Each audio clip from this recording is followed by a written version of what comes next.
नमस्कार, good morning, सुबह की राम राम। मैं विजयलक्ष्मी गुप्ता आपका अपने चैनल पर स्वागत करती हूँ। उम्मीद है कि सभी बहनें मेरी स्वस्थ होंगी, मस्त होंगी। नया साल आने वाला है, 2 ही दिन बचे हैं और हम लोग 2024 में प्रवेश कर जाएंगे, जिसकी अग्रिम शुभकामनाएं मेरे द्वारा हैं। नया साल आपके जीवन में खुशियाँ लेकर आए, एक सरकारी नौकरी लेकर आए, ऐसी मैं ईश्वर से कामना करती हूँ। इसी कामना के साथ मैं अपने आज की चर्चा को स्टार्ट करना चाहूँगी।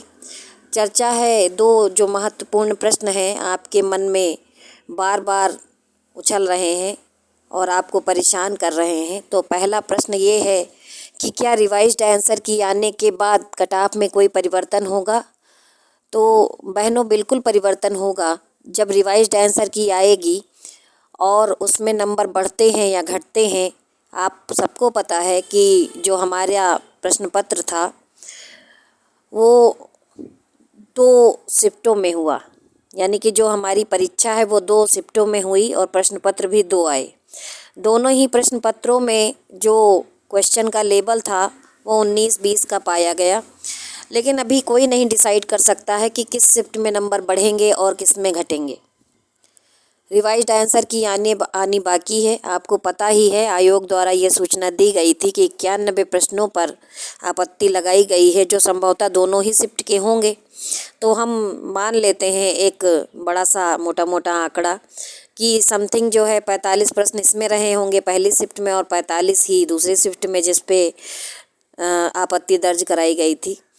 तो संभावना क्या बन रही है? देखिए, अभी तक का जो भी डेटा आया है या जो भी एनालिसिस किया गया है उसके माध्यम से ये मेरे व्यक्तिगत विचार हैं। मुझे ऐसा लगता है कि 2 नंबर बढ़ेंगे, 2-2 नंबर बढ़ेंगे प्रत्येक आंसर की में। 2 प्रश्न ऐसे होंगे जिन पर आपको नंबर कॉमन भी दिया जा सकता है या आंसर चेंज भी किया जा सकता है, या फिर आयोग द्वारा हो सकता है प्रश्न को ही हटा दिया जाए। तो 2-2 नंबर का डिफरेंस हो सकता है। तो कुछ बच्चे ऐसे होंगे जिनको हो सकता है कि जो 2 नंबर मिलने वाले हैं वो पहले से मिले हों तो उनको कोई फ़ायदा नहीं होगा। कुछ बच्चे ऐसे भी हो सकते हैं जिनको उन 2 प्रश्नों में नंबर ना मिले हों तो उनको वो 2 नंबर मिल भी सकते हैं, या फिर कॉमन नंबर दे दिया जाए। तो इसका बहुत बड़ा प्रभाव तो नहीं पड़ेगा, लेकिन हाँ, थोड़ा बहुत प्रभाव पड़ेगा आपके नंबरों पर, आपकी कट ऑफ पर। इसको हम ऐसे समझ सकते हैं कि मान लीजिए कि किसी बच्चे का 51 नंबर है। ये सिर्फ मानने के लिए है कि मान लीजिए किसी बच्चे का 51 नंबर है और 2 नंबर बढ़ गए, ठीक है, 2 क्वेश्चन के आंसर बदल गए और पहले से उस बच्चे को उसमें नंबर मिले नहीं थे, यानी कि रॉन्ग थे, और अब वो जो क्वेश्चन के आंसर बदले गए तो उसको वो दोनों मिल गए। तो उसका जाहिर सी बात है 51 से अब क्या हो जाएगा, 53 हो जाएगा। और वहीं पर दूसरा बच्चा भी 51 नंबर लाया है और क्वेश्चन का आंसर चेंज हुआ, तो हो सकता है कि पहले उसमें उसको नंबर मिले हों और क्वेश्चन के आंसर चेंज हो गए हों, तो उसका 2 नंबर घट जाएगा, यानी कि अब उसके केवल 49 बचेंगे। तो यही फ़र्क पड़ेगा। जब जब रिवाइज्ड आंसर की आती है तो कुछ लोगों को फ़ायदा और कुछ का नुकसान हो जाता है। जो पहले से ही ज़्यादा नंबर लाए हैं, यानी कि जिनको हाई मेरिट कहा जा सकता है, जो पहले से ही ज़्यादा नंबर लाए हैं, तो उन पर ज़्यादा प्रभाव नहीं पड़ता है। हो सकता है कि उनकी रैंक बदल जाए, लेकिन उनका सिलेक्शन तो तब भी होगा क्योंकि वो पहले से हाई पे बैठे हुए हैं। नुकसान उन्हीं का होता है जो समथिंग जो प्रिडिक्ट की गई है फाइनल कट ऑफ की, यहाँ पर फाइनल सिलेक्शन हो जाएगा और बच्चा अगर उसी लाइन पे बैठा है जहाँ पर बताया गया है, लास्ट सीमा बताई गई है कि हाँ 50 पे हो जाएगा या 51 पे हो जाएगा, फिर उसी में नुकसान और फ़ायदा होता है। इन वाला आउट और आउट वाला इन हो जाता है। तो इसके लिए ज़्यादा परेशान होके तो हम लोग कुछ कर नहीं सकते हैं, क्योंकि जो हम लोगों को करना था वो हम लोग अपनी परीक्षा में कर ही चुके हैं। अब जो करना है वो माननीय आयोग के द्वारा होगा। तो जो भी ये फैसला आएगा उसको सबको स्वागत करना होगा। एक चीज़ और भी समझनी होगी कि इन और आउट होना आपके हाथ में नहीं है। आपके हाथ में जो था वो आप कर चुके हैं। तो मेरे हिसाब से अब जो भी रिवाइज्ड आंसर की आए तो उसको ले करके, चाहे आपके नंबर बढ़ें या घटें, आपको उसका वेलकम करना चाहिए, स्वागत करना चाहिए कि अब जो भी आया है वो ठीक आया है। और उस पर मेरे हिसाब से अब कोई आपत्ति भी नहीं करनी चाहिए, क्योंकि अगर ये सब लोग करते रहे तो भर्ती प्रक्रिया और लटक ही जाएगी और फ़ायदा किसी को नहीं होगा। इस देखिए, बात ये बिल्कुल फैक्ट वाली है कि अगर जिसका कम नंबर है तो अगर वो फिर से आपत्ति दर्ज करे या मान के चलिए कोर्ट जाए, कचहरी जाए, तो रहेगा उसका कम ही। मान लीजिए एक आधा नंबर पा भी गया तो कोई गारंटी नहीं होती है कि उसको सिलेक्शन मिल ही जाएगा। खैर, ये आपका व्यक्तिगत मामला है कि जब रिवाइज्ड आंसर की आएगी तो आप लोग क्या फ़ैसला लेंगे।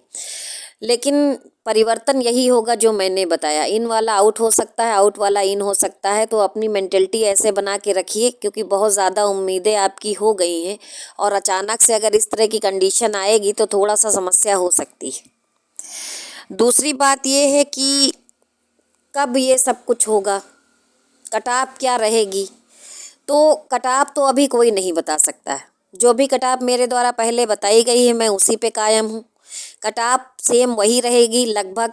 भाई, हम कोई ऐसा तो है नहीं हमारे पास कोई दिव्य शक्ति है, लेकिन जो प्रिडिक्ट किया गया है, जो आंकड़े सामने आ रहे हैं, उनके हिसाब से मेरे द्वारा जो पुराना वीडियो बनाया गया है उसमें जो कटाप बताई गई है उसी के आसपास ही कटाप रहेगी और फाइनल कटाप उससे ज़्यादा नहीं जा सकती है, बिल्कुल नहीं जा सकती है, ऐसा मेरा मानना है।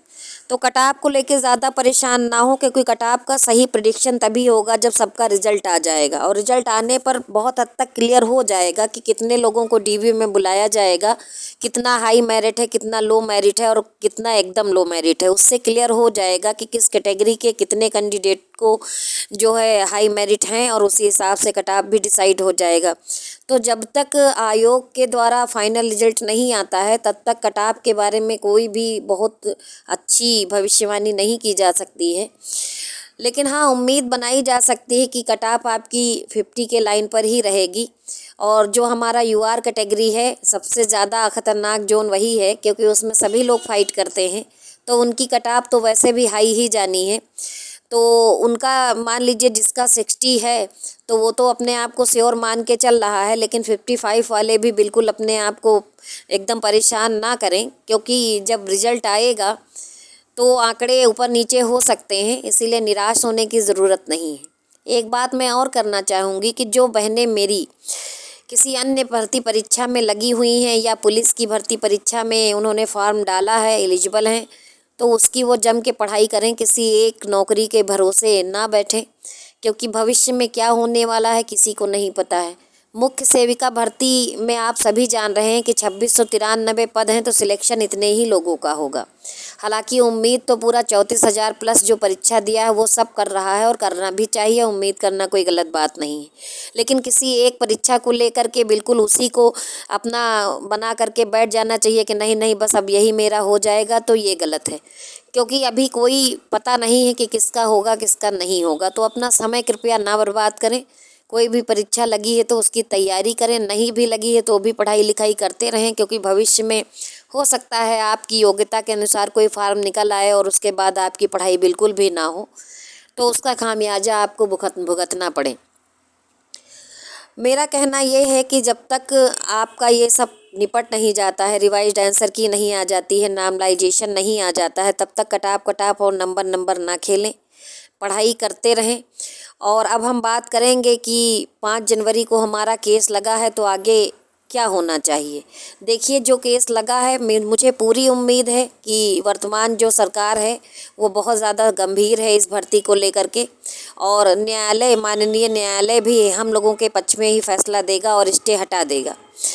स्टे हटाने से पहले भी रिवाइज्ड आंसर की दी जा सकती है या और प्रक्रिया आगे बढ़ाई जा सकती है, ऐसा सभी लोग जान रहे हैं, लेकिन ऐसा क्यों नहीं किया जा रहा है। तो मेरे विचार हैं, मैं प्रकट करना चाहूँगी। मुझे ऐसा लगता है कि कोई और अन्य व्याधि ना आ जाए आंसर की को लेकर के, इसीलिए UPSSC द्वारा जो है ये रिवाइज्ड आंसर की नहीं निकाली जा रही है। शायद ये लोग ये चाहते हैं कि हम रिवाइज्ड आंसर की और रिजल्ट साथ में दें, क्योंकि कुछ अराजक तत्व रिवाइज्ड आंसर की पे नज़रें गड़ाए बैठे हैं कि जैसे रिवाइज्ड आंसर की आए तो हम उसको भी लेके कोर्ट में चले जाएं। तो जो भी लोग ऐसा करना चाहते हैं उनसे भी मेरा विनम्र निवेदन है कि कृपया करके आप कोर्ट ना खेलें, क्योंकि इस कोर्ट खेलने में जो योग्य उम्मीदवार होते हैं उनका नुकसान हो जाता है और फ़ायदा आपको भी नहीं होता है, क्योंकि कोर्ट में जाने के बाद ऐसा तो है नहीं कि आप बिल्कुल माइंड फ्री हो जाते हैं। आप भी उस स्ट्रेस को और तनाव को झेलते हैं और अपनी पढ़ाई से भटक जाते हैं। तो कृपया करके जो भी लोग भर्ती को लटकाने की मानसिकता रखते हैं तो अपनी वो मानसिकता को बदल लें, और जितना ध्यान किसी और के मार्ग में रोड़े बिछाने में लगाते हैं उतना अपना काम अपने ऊपर कर लें, तो हो सकता है उनको सफलता जल्द मिल जाए। बाकी मेरे वीडियो को लाइक करिए, शेयर करिए, चैनल को सब्सक्राइब करिए। चैनल को इसलिए सब्सक्राइब करिए क्योंकि मैं चाहती हूँ कि जितनी भी मेरी बहनें हैं वो संगठित रहें और मेरे साथ जुड़ें। धन्यवाद।